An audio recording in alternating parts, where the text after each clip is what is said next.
This is A Different Brilliant, an Aspect podcast focusing on the strengths, interests and aspirations of the autistic community.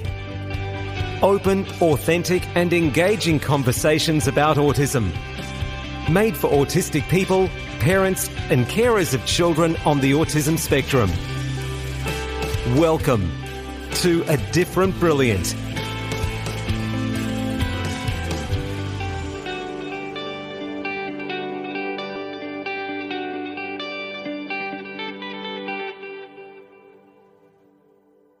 Welcome everyone to A Different Brilliant. My name is Madeleine Jaine Lobsey. I am your host and I'm really excited about today's episode.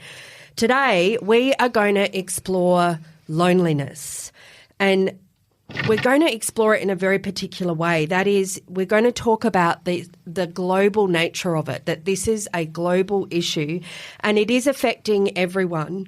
And we're going to delve into some of the research that the team at the Aspect Research Centre for Autism Practices have been doing on loneliness, specifically for autistic adults.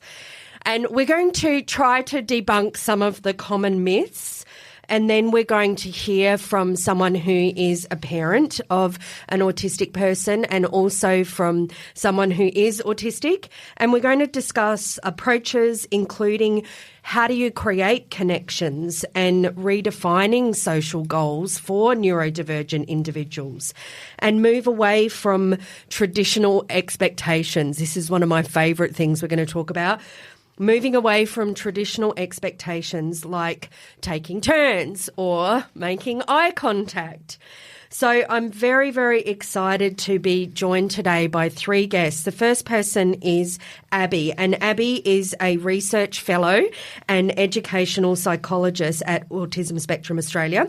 And Abbey also has a background as a teacher, an advocate, a researcher, and their work is really driven by their role as a sibling. I'm also joined by Chris, and Chris is an autism researcher with Aspect, adjunct research fellow with Griffith University Inclusive Futures BCon.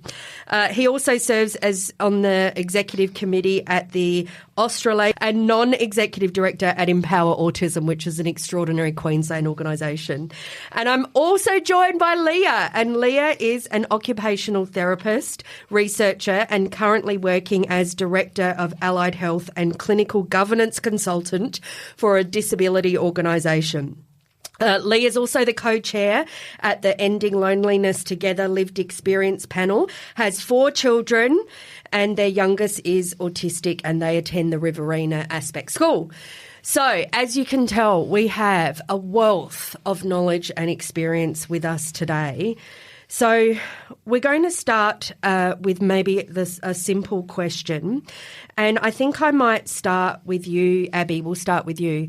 And I just want to ask you, can you explain how loneliness is a global issue that affects people across different demographics? Sure. I think one of the things we've started to call attention to is the fact that the societal trends across places and across people have led to starting to recognize how important it is to talk about loneliness. And it's not something that's specific to a person or a place, but it's something we're seeing across, globally, across everywhere. And we want to raise that awareness that it's this social issue, it's this health issue, it's an economic issue.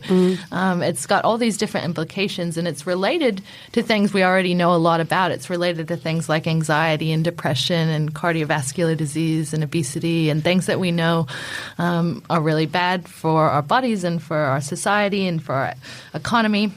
And so when we're starting to see how deeply embedded loneliness is in all of these issues, we're trying to, draw attention to it. And I think it got exacerbated by COVID, so it wasn't necessarily something that started during COVID, but we started to notice it and talk about it more.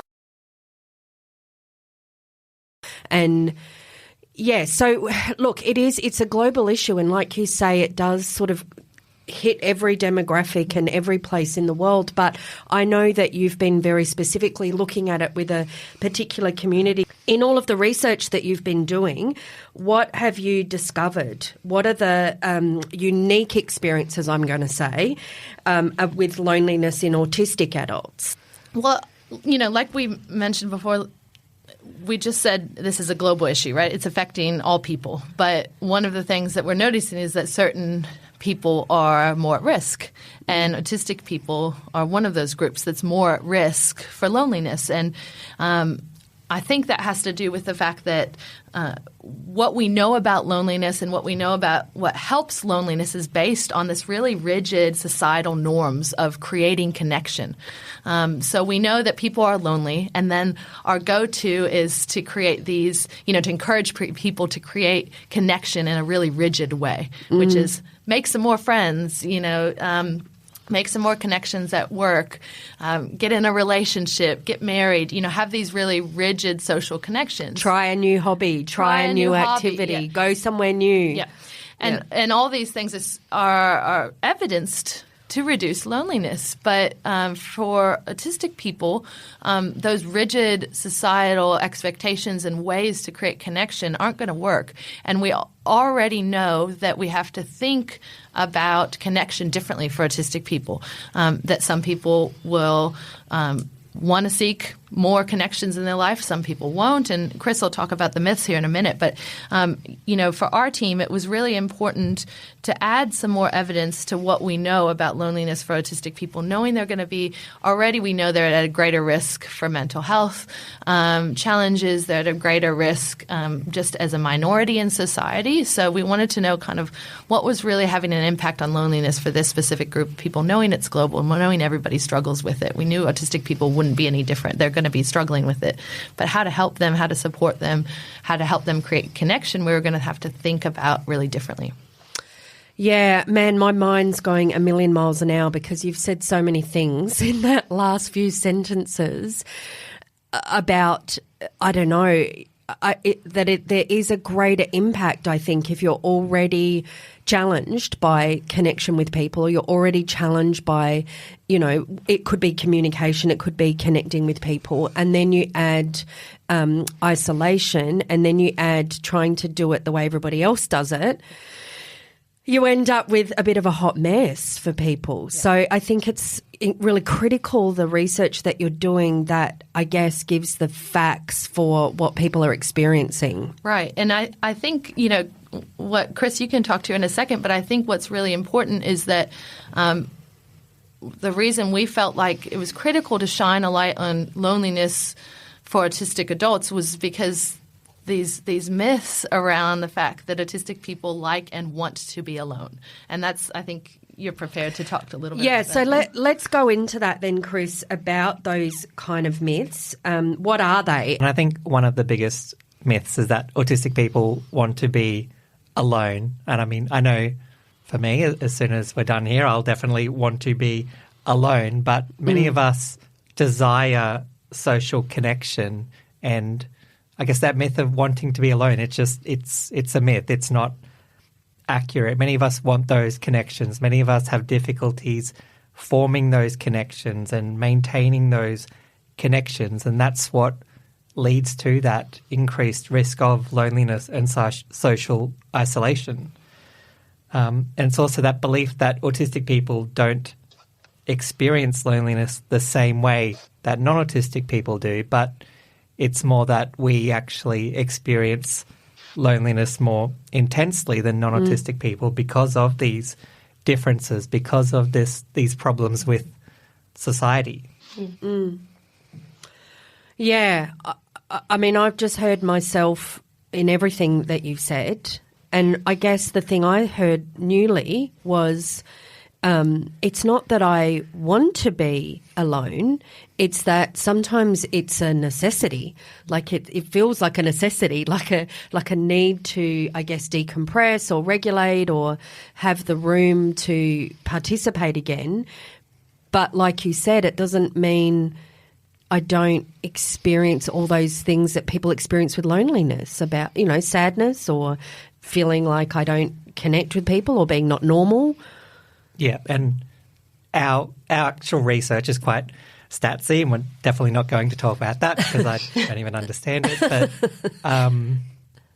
I guess one thing that kept coming out is that the big difference between being alone when you want to be, because that's nice, that can be regulating, it's just peace and quiet, but the difference to when you're alone when you actually want that social connection, you're alone when you don't want to be, and it's difficult being able to meet that need. Yeah. Well, Leah, maybe this is a good time to talk to you then about your experience as a parent of an autistic child and how has loneliness impacted them but also your family? Yeah, look, I think for us as a family, our experiences have all been different, but I think it's really made the point that I think Abbey and Chris have already, sort of started to describe that loneliness and being alone are no more on a scale or on a spectrum for the autistic community than they are for the neurotypical community. And I think that's a really important point that we want to make as well. Just like we experience loneliness and alone without being lonely on a sliding scale, so too do people who are in the neurodivergent community. And I think sometimes there is a thought that that there's not that usual variance amongst the population and that autistic people are a homogenous group who feel these things in the same way to each other when, we know that that's absolutely not the case. I'm also chatting from my role as co-chair of Ending Loneliness Together.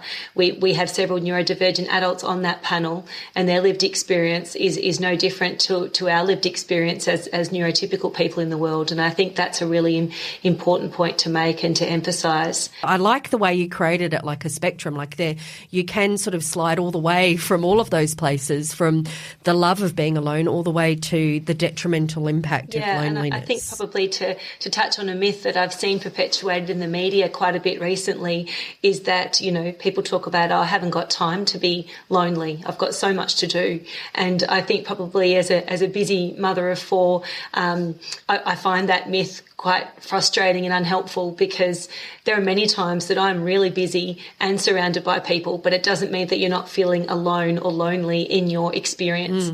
And so to answer your question around our family's experience, I guess that's been mine in terms of from the time of my, our son's diagnosis was, often being surrounded by people and often being surrounded by people who are incredibly helpful and kind and caring, but that it doesn't always take away from the fact that you might feel lonely in your experience of a particular thing. And that for us was around his diagnosis and adjusting to that, and most importantly, getting our heads around what that might look like for his future.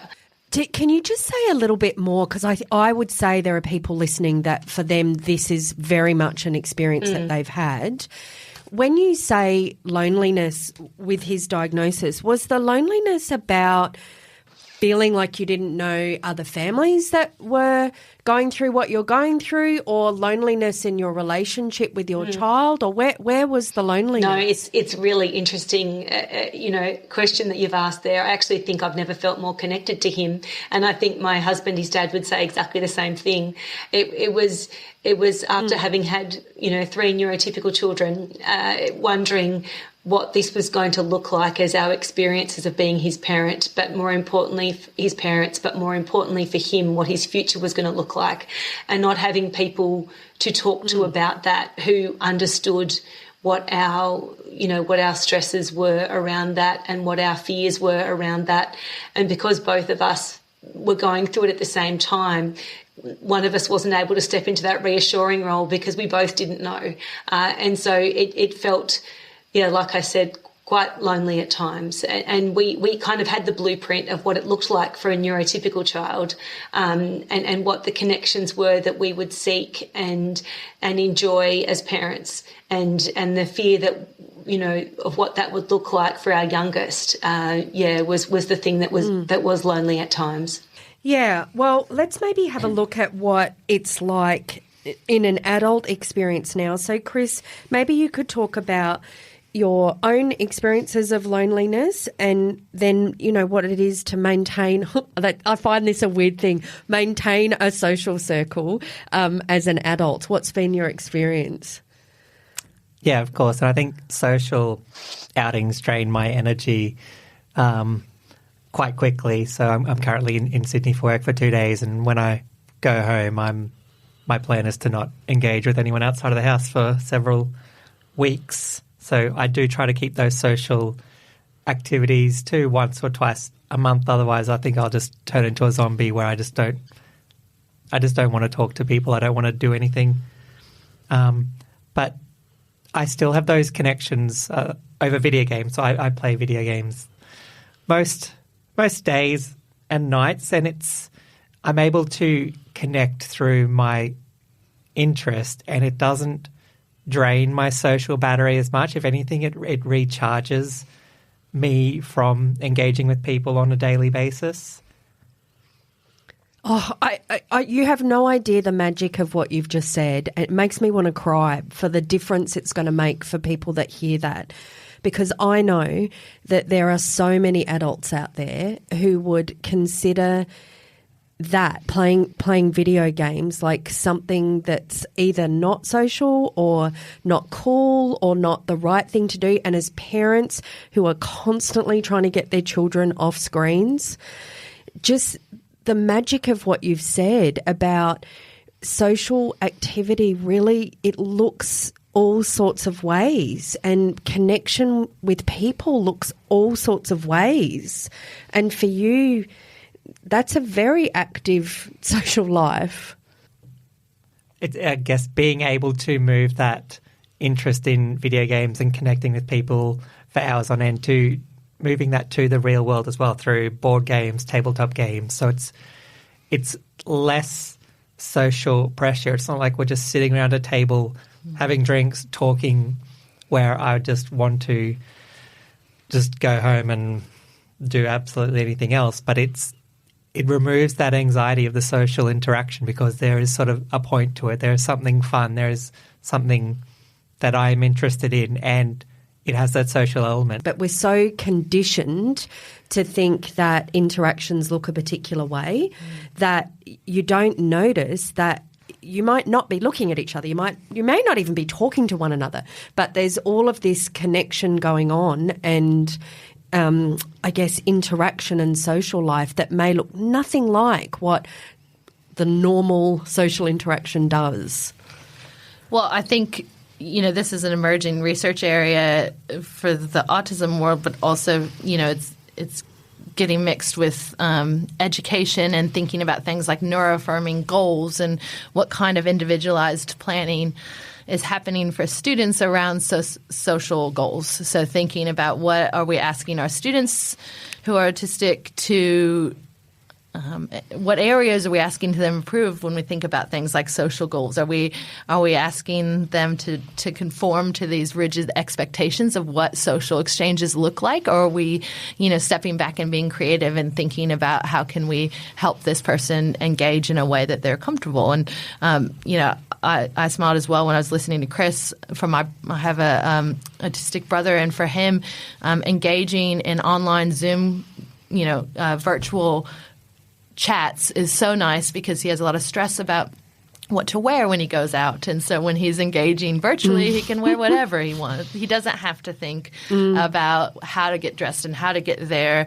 how to ask, my parents for a ride. He can just hop on the computer and engage without all these extra stressors. And so for him, that's expanded his social connection, and it's reduced his feelings of loneliness. If you have got an experience of having neurotypical children and you've seen what play dates look like or sport or whatever hobby they're into, and then you have a child that you go, oh, this is, I got to work out how to do this in ways that work for them. What do you notice for yourself about engaging in social activity? Yeah, look, I think a lot of it's about not being bound by social norms, as Abbey and Chris have pointed out. And I know from not just with my experience with my son, because he's only 7, but neurodivergent adults I know who talk about the fact that everybody's despairing about AI and online and all of this kind of thing about rating it as a lesser value social connection,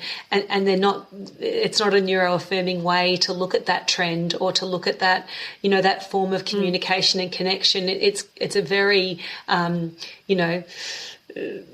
singular view to think that it's a less than because it's not face to face, because for all the reasons that Abbey and Chris have pointed out, it is just as valuable. It is about a connection, and it's kind of a little arrogant for neurotypical people to say that it's less than because it's not face to face. It's not what we think's valuable in a social connection.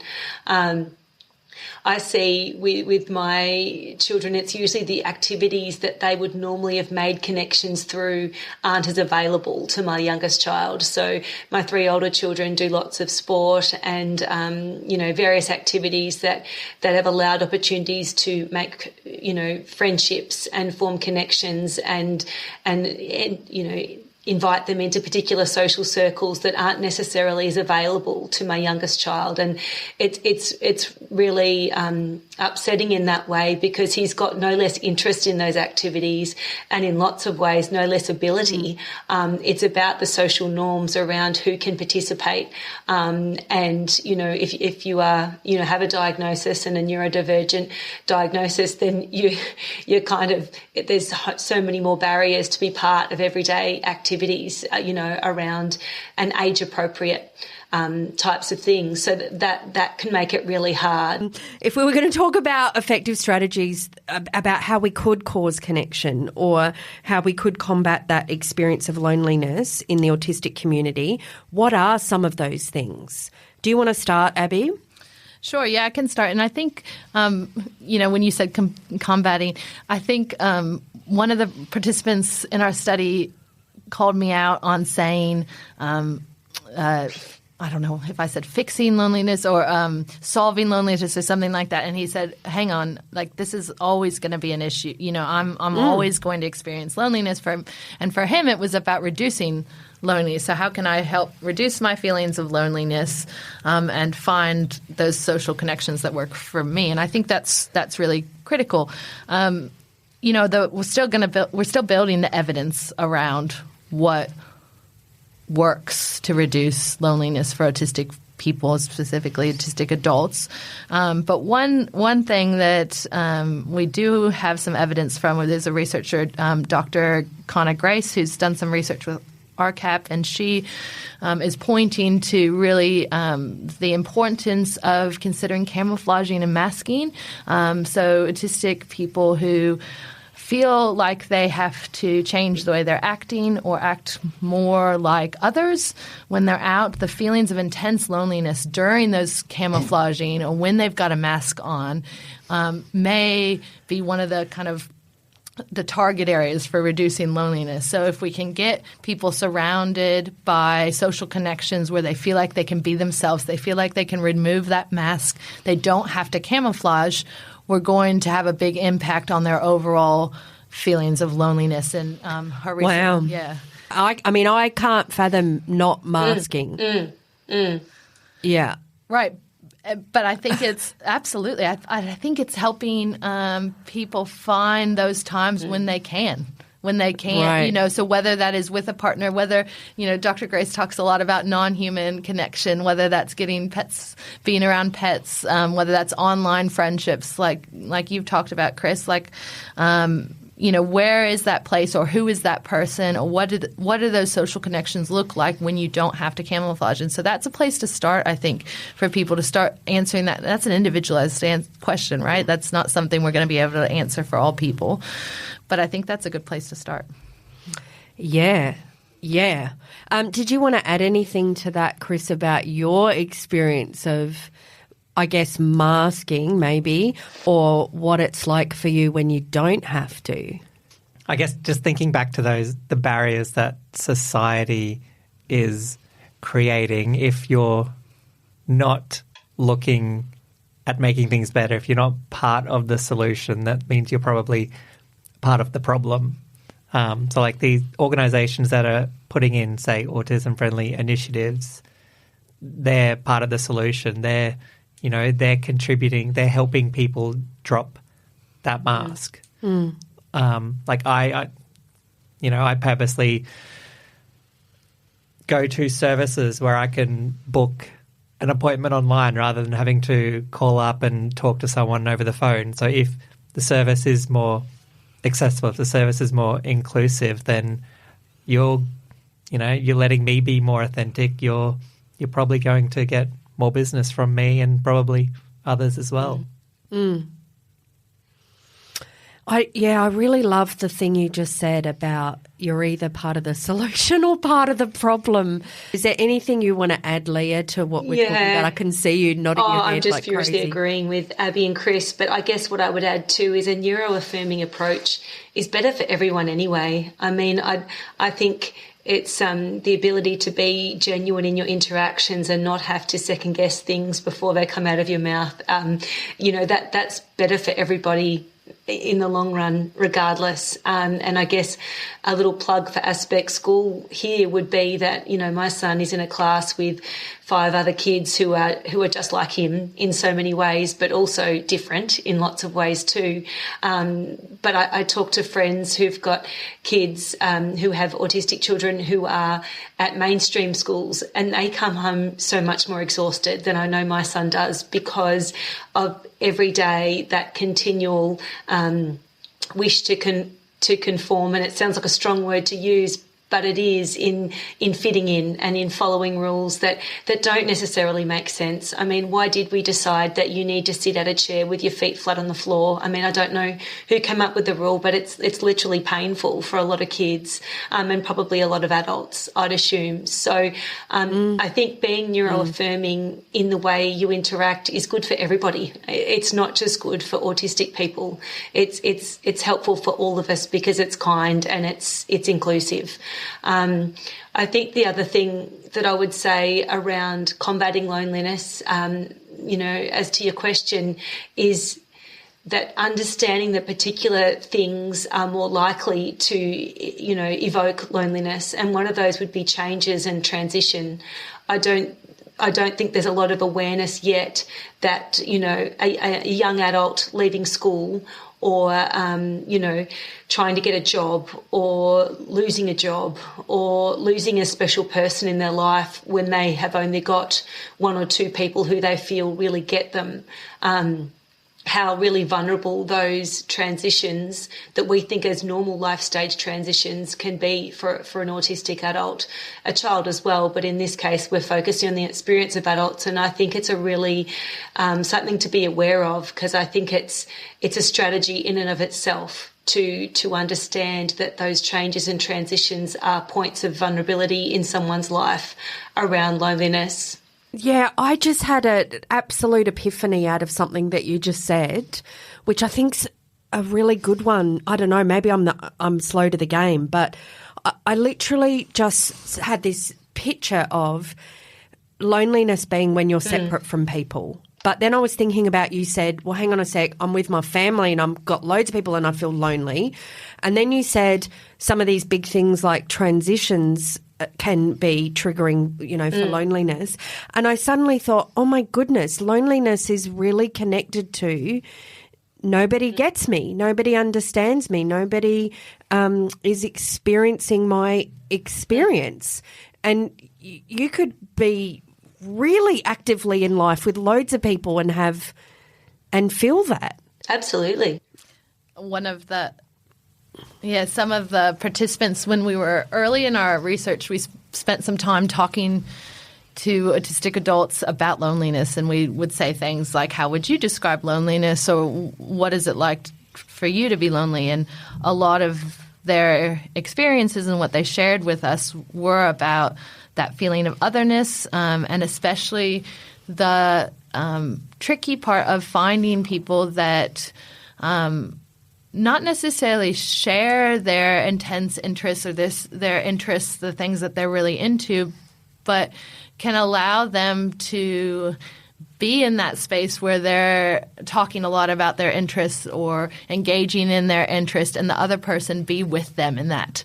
So to have somebody else to share those special interests with, or those intense interests, is something that a lot of our participants struggled with. So they wanted to engage in this favorite thing, and they wanted somebody else to engage near them at the same time, or listen to them engage, or, and that became a theme. So it's this feeling of like nobody is with me in what I'm feeling. It's this otherness. I mean, that otherness term came up a lot.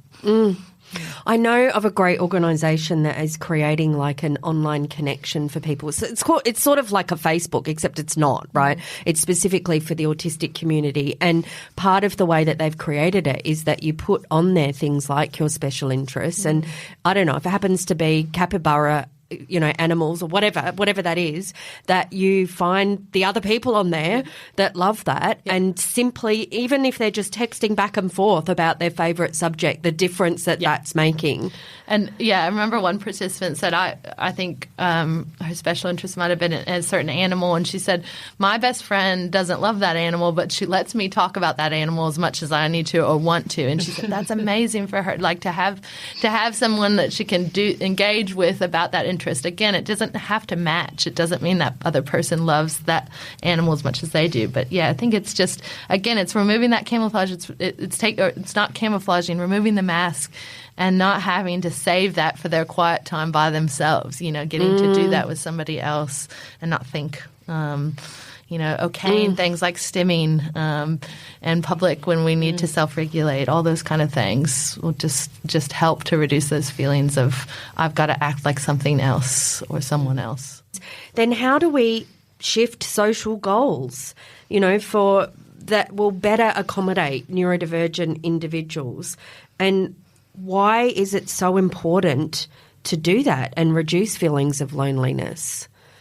Who wants to answer that one? It's a big question. I'll start with the first point around it's not an autistic person's goal to be neurotypical. I think while people don't realise that's what they think, I think that it comes up in, certainly in my clinical work over the years and in my experience and conversations with neurotypical and neurodivergent people over the years, that I think there's still this underlying assumption that the goal is for neurotypical, mainstream, that kind of thing, where it's not necessarily the goal of any autistic person. And I think that's probably a foundation that we need to have when we're talking about neuroaffirming goals. That's not the end game. Or anything for you, Abbey or Chris, about this? How do we shift social goals so that they accommodate neurodivergent individuals? And why is it so important to reduce feelings of loneliness? I think Chris spoke to this earlier, and this is a finding.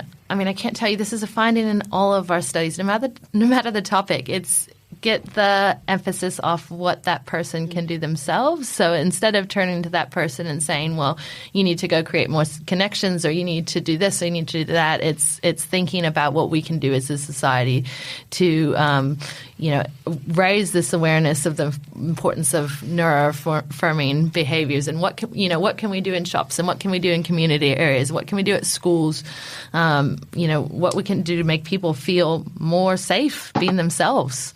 And that's going to immediately have an impact. And again, asking the question of people that are not autistic, like this is the emphasis shouldn't be on what they need to do, I think. And I think we find that in a lot of our studies, don't we, Chris? Like, no matter the topic, like, what can society do? Yeah, society needs to do better. Yeah. That's all I have to say. Oh, that's the T-shirt for today. Yep. Society needs to do better. That is our slogan. Yeah. All right. Well, I think this is a really important conversation, and a rich and a deep conversation, and I hope it's hit the hearts of people listening. I just really appreciate you all and your absolute wealth of knowledge and all the work that you're doing to make a real difference for the autistic community. And thank you for the conversation today. Thanks. Thank you. Thanks. Thanks for listening to A Different Brilliant, an Aspect podcast focusing on the strengths, interests and aspirations of the autistic community. If you would like to learn more, visit our website, aspect.org.au, to listen to past episodes or send us a message. Make sure to like or subscribe to A Different Brilliant on your podcast app.